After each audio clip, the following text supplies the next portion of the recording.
Zephin Blacksburg here, and I'm joined by Mikal Nielsen. And Mikal is a personal coach, business coach, international speaker, firewalking instructor, and author. He primarily works with entrepreneurs, business people, and others who are highly committed to achieving an outstanding life.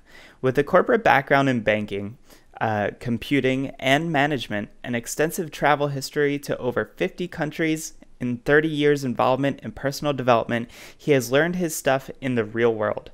Only teaches that which he has experienced and understood himself. Mikal is the author of two books, the most recent, The Quick Fix to Any Problem, released May of 2015. He is the creator of a number of online programs, including Living on Purpose Skype program, Modern Meditation for the Modern World, and the Mindful Minute Method. He also hosts his own web TV show, Awareness, the Key to the Driver's Seat. And Mikal, thank you so much for joining me today. Thank you very much for having me. Yeah, so first of all, I'm going to apologize because of our time difference. You told me when we jumped on it's like 1 a.m. over there, but it's 9 a.m. over here. So I'm just waking up and you're probably getting ready to go to sleep in a little bit. But, how great is it that technology allows us to speak when we're halfway around the world from each other? Yeah, I just think it's absolutely amazing. With the work I'm doing, it's allowing me to have clients, pretty much anywhere in the world and connecting in this way. So it's fantastic. And thank you for doing what you're doing and putting this together and allowing people like myself from almost the other side of the planet to be part of that journey. Absolutely. And you just released a new book called The Quick Fix to Any Problem. I'm just curious to hear a little bit about, where that book came from and what motivated you to start that. It's motivated through the work that I've been doing for probably about the last 20 years. My passion is in personal growth, and I've been teaching that for quite some time in different ways, and particularly in the last 10 years or so, more on a one-on-one basis, working with entrepreneurs and business owners doing that. And the book is kind of a way of taking a lot of the stuff that I'm sharing with people and putting it into a book form. And to be quite honest with you, the first part of writing the book, it's not just so much about writing it to get the message out to others. It is more about my own journey of putting this in writing for clarifying for myself. So it was really a journey for myself at the same time. And the way the book kind of turned out along the way, it became part of the book is kind of a quest. I'm taking people through a quest to know what is life really about and how we go about it. And it's like the book took me on that quest. So I went through that quest myself as I was writing the book. And at times I wonder how this book is going to end. So it kind of evolved in that journey. So it was a very fascinating process for me personally.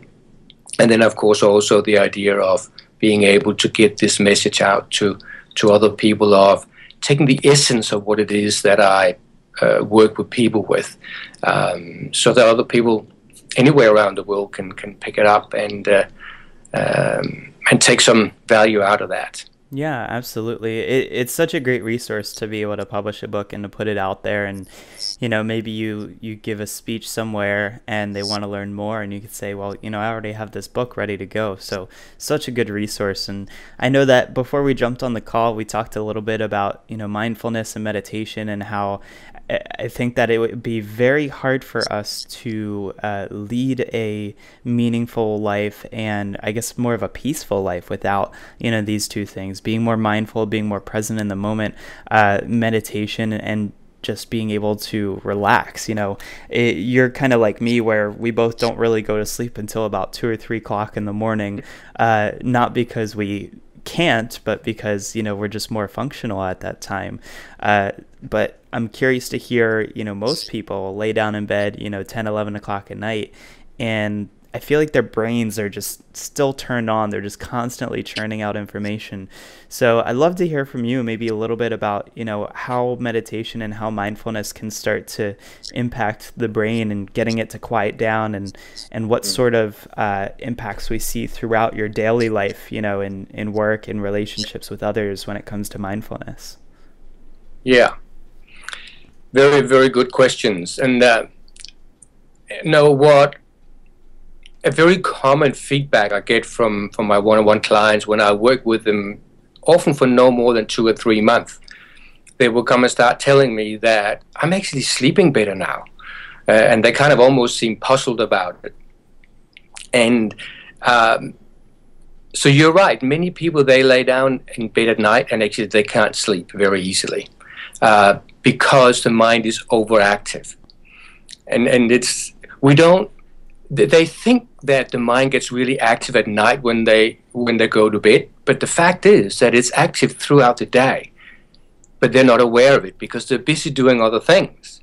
So it's just kind of going in overdrive, and it often really doesn't get a chance to slow down and quieten down.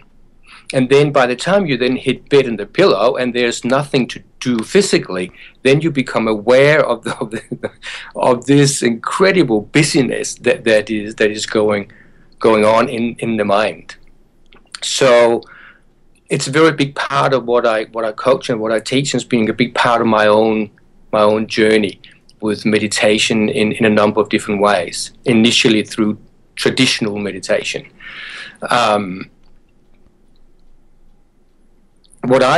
What happened to me along the way was, as I was working with my clients, and particularly with business people, I would suggest, let's do some meditation. And apart from kind of their eyes sort of glazing over and, meditation, that's that kind of weird stuff, isn't it?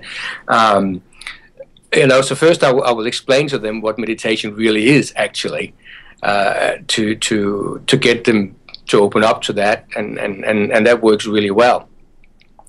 And then I would say, well, so could you set aside, half an hour in the morning or half an hour at night, and you see the look on their face, and it's like, half an hour, they're busy business people. What do you mean half an hour?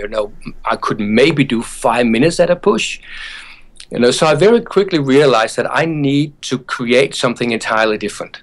If I'm going to get these people to meditate, I have to come up with a different strategy on how to do that. And that's where, sort of over a couple of years, I developed a style of meditation where I would get them to meditate for 30 seconds at a time. And absolutely amazing the results that I got with that. And I was quite surprised myself. So I started practicing that style myself. And then over the years, it has become to what it is today. And then an associate of mine one day came to me and said, we've got to come up with a name for that because it's so unique and so powerful. And then she came up with a name, said, we're going to call it modern meditation for the modern world.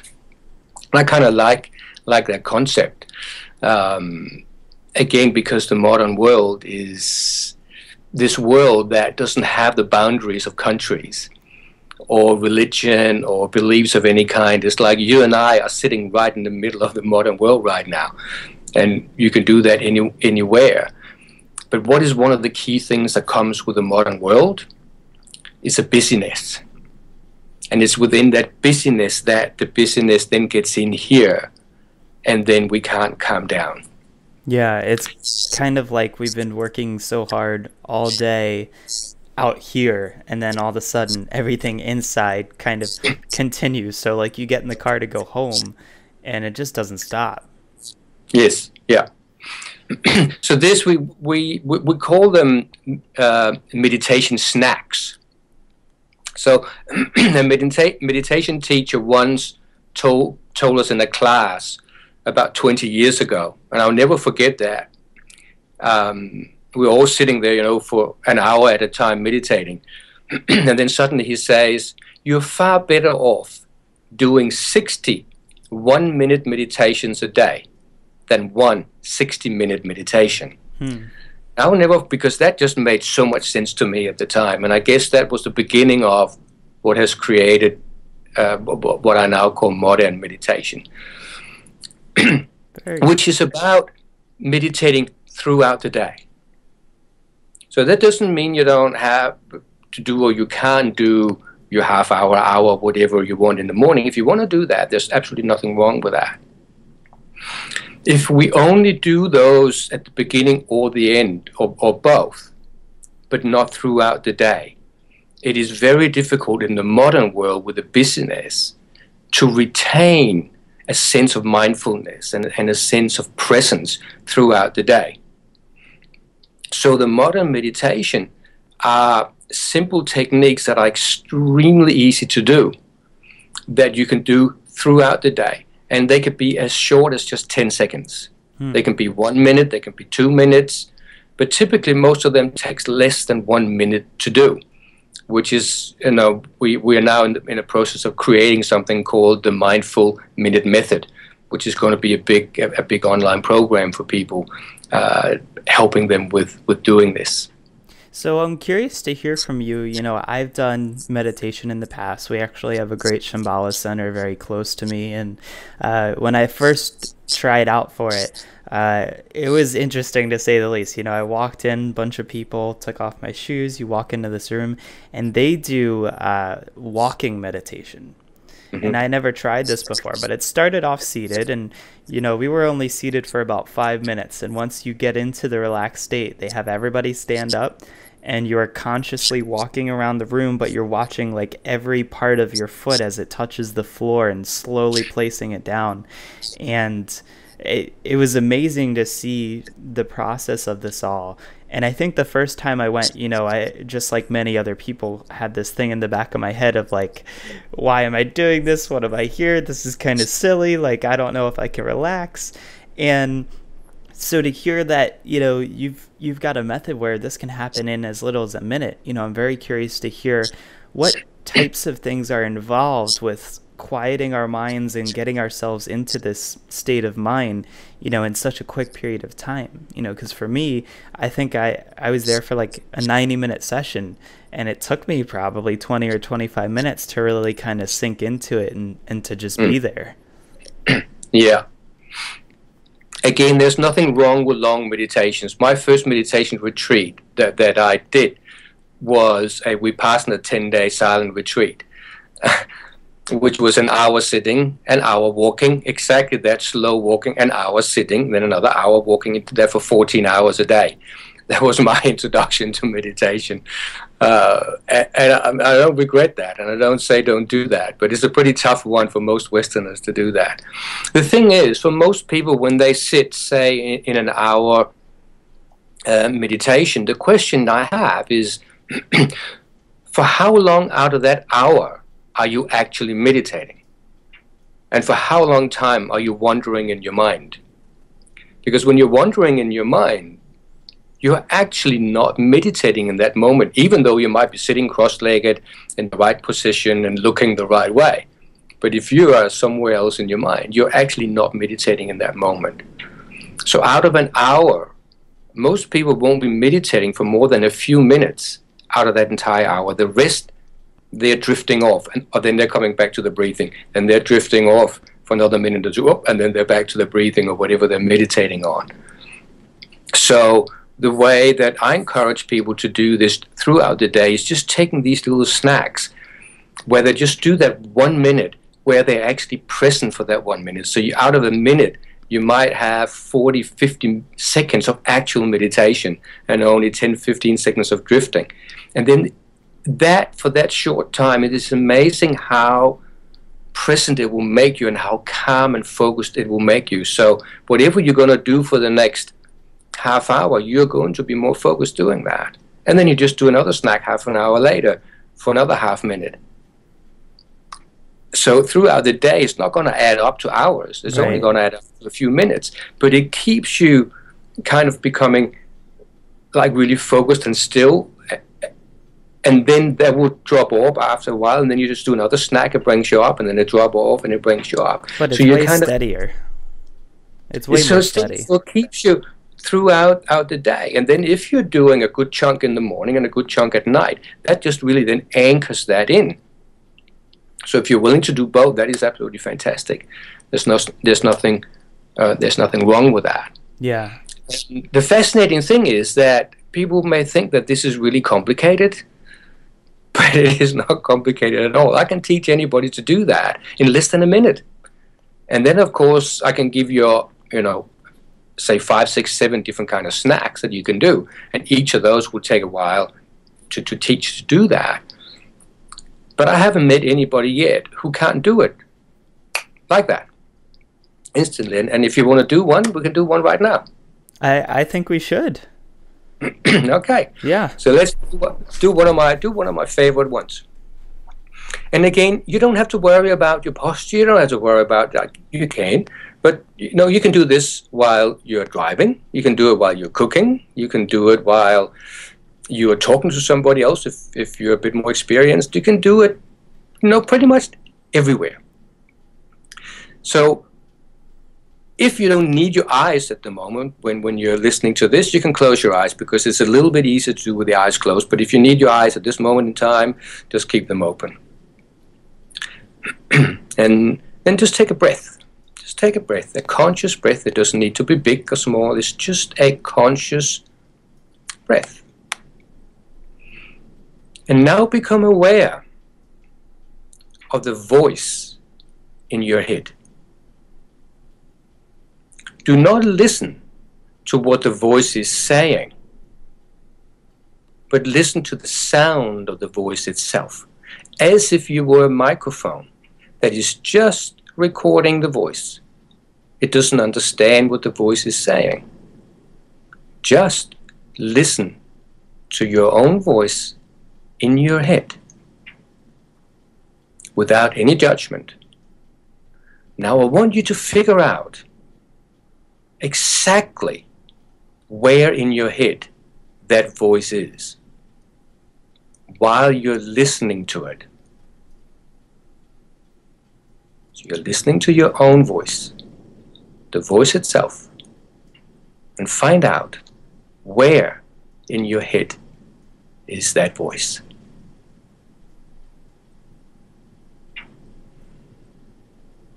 And now take another conscious breath.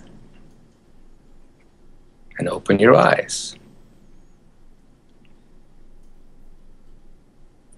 And then just take a short moment just to be aware of how you're feeling right now and what might have changed.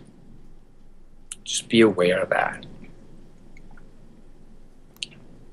And maybe Stefan have something he might want to share with that, because I think you did it with me. Yeah.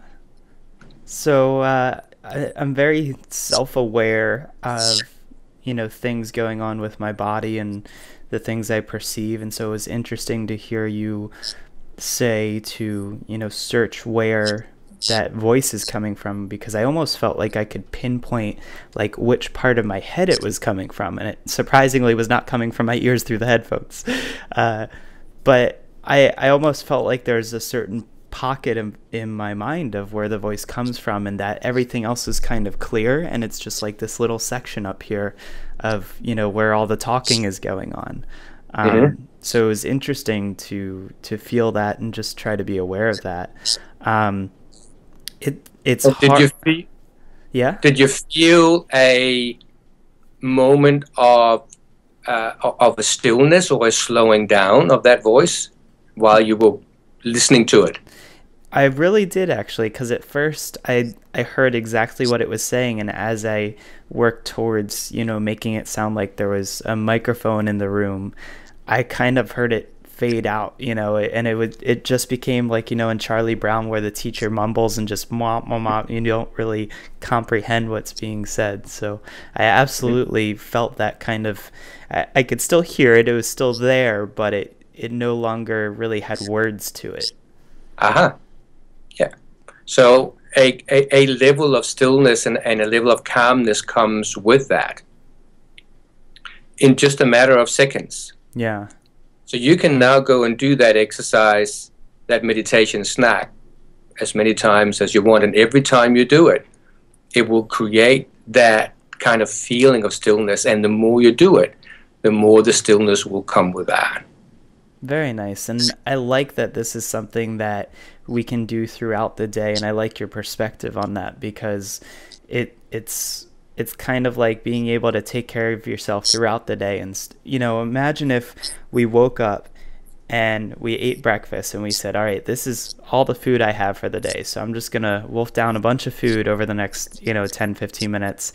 And that's what I got until 9 o'clock tonight. The problem is about 2 or 3 o'clock in the afternoon, you're probably going to realize that your stomach hurts pretty bad.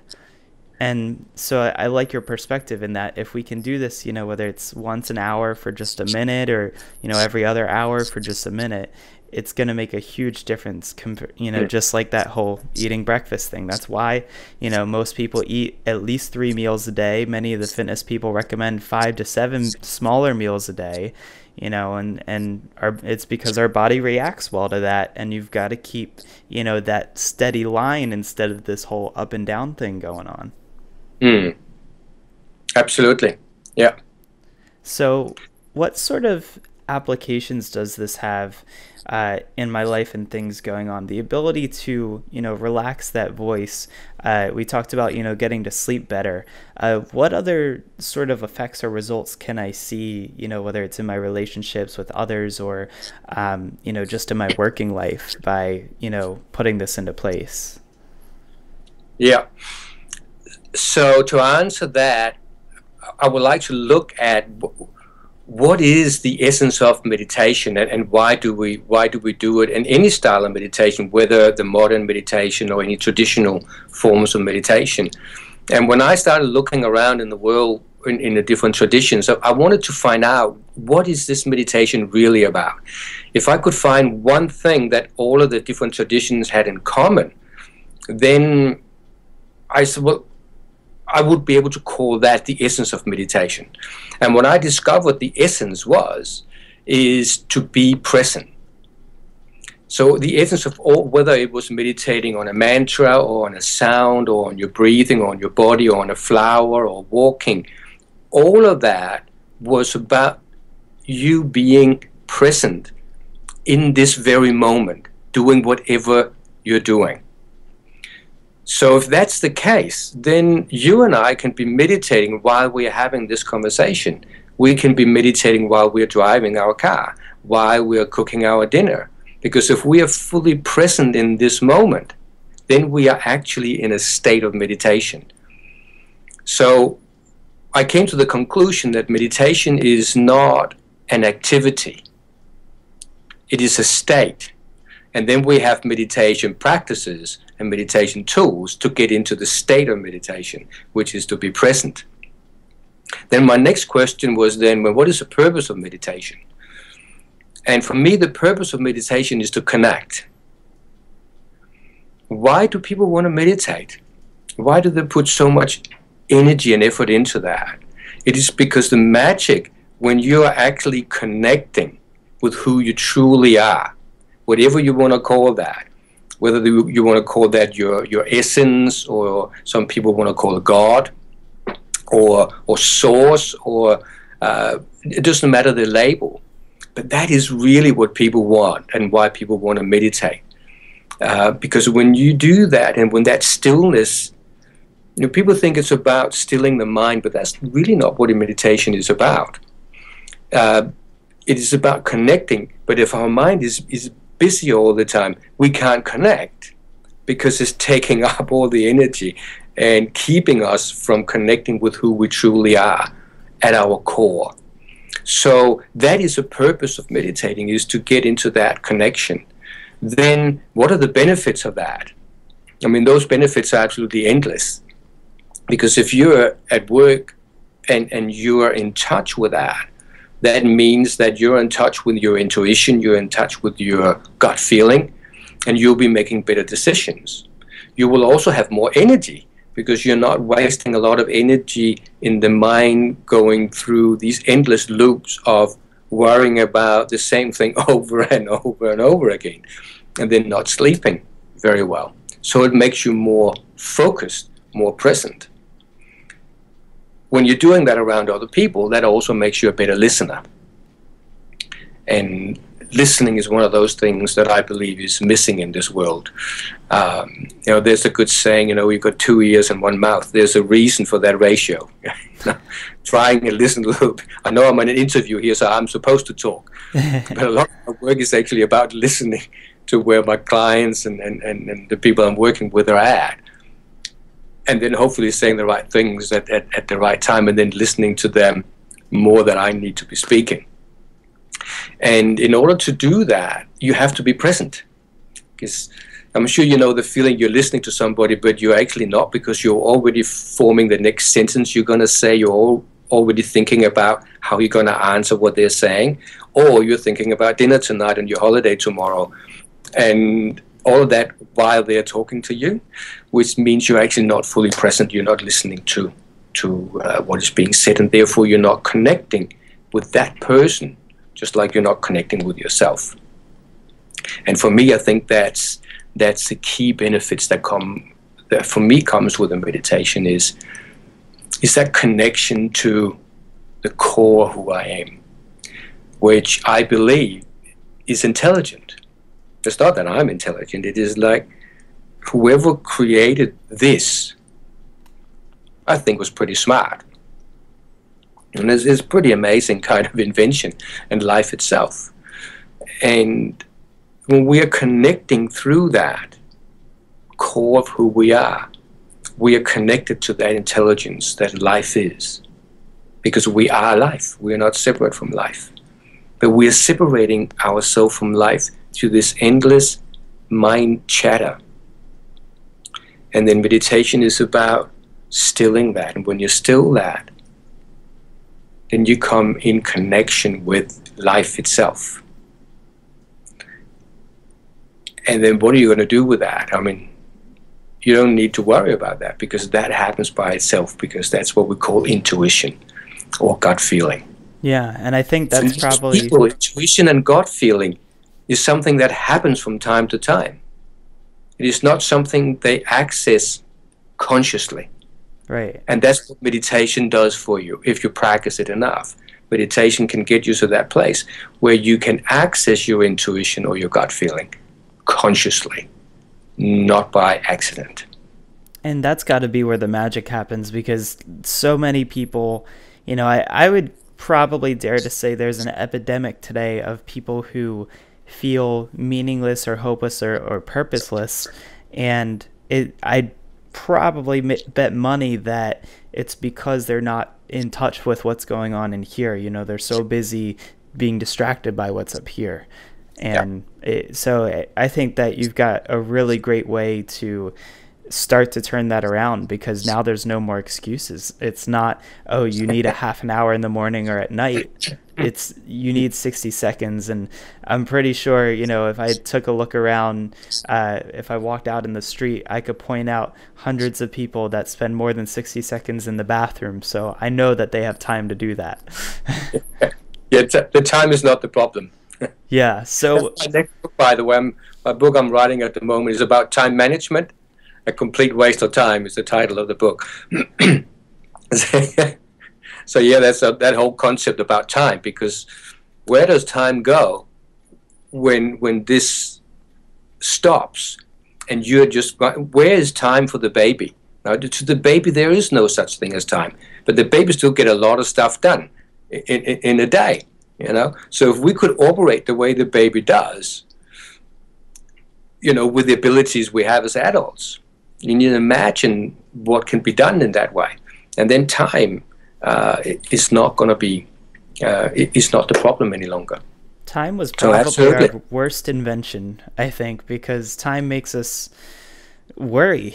We're always worried about being somewhere or doing something or where we're supposed to be. And man, I think time ruins a lot of things. So I'm excited to see what happens with that book. Yeah. So share with me, I know you've got, there's a web TV show out there with some really great stuff. There's a website out there. You've got your book. So the book is called The Quick Fix to Any Problem. And you've got fresh off the press right there. It's off the press here. Yeah, yeah. It's as an ebook and as a paperback now on Amazon. So you just go in and search either my name, Mikal Nielsen, or the quick fix, and it will come up at the top of the search in Amazon for that. And in that book, there is a lot of mention towards the end of the meditation snacking and the meditation programs. And there's a resource list at the end of the book that has that in it. You can also go to the website, the-quick-fix.com. And on that are all those resources. It's called Inspirations. And there are the links to my modern meditation audio program and my modern meditation webinar program. And when we get the Mindful Minute Method program finalized, then that will be on that web page also. So I'm sure everyone needs to follow that. Thank you. Yeah. And the other thing is my web TV. I host a monthly web TV show called Awareness, the Key to the Driver's Seat, which is actually also talked about in the book. I really like this concept of the driver's seat. Are you in the driver's seat of your life, or are you in the passenger seat? The show is about talking about things like that, and including meditation. So in my monthly program, there is a meditation snack. We start every program with a meditation snack and finish with a meditation snack in that. And you can find that on AuthenticYou.tv. And there's a number of presenters there, and I'm one of them. That sounds great. Well, Mikal, thank you so much for spending some time with me today. It's been really great, and obviously I want to let you get to bed because I'm sure it's getting close to about 2 o'clock in the morning over there. I'm feeling really awake now. I'm not going to be able to sleep for the next few hours. You ready to write another book? Write another book, or I might just have a meditation snack and then go to bed. Sounds like a plan. Well, thanks so much for spending time with me, and we'll definitely talk to you soon. Yeah, thank you, Saber. Thank you for having me here on your program. Much appreciated.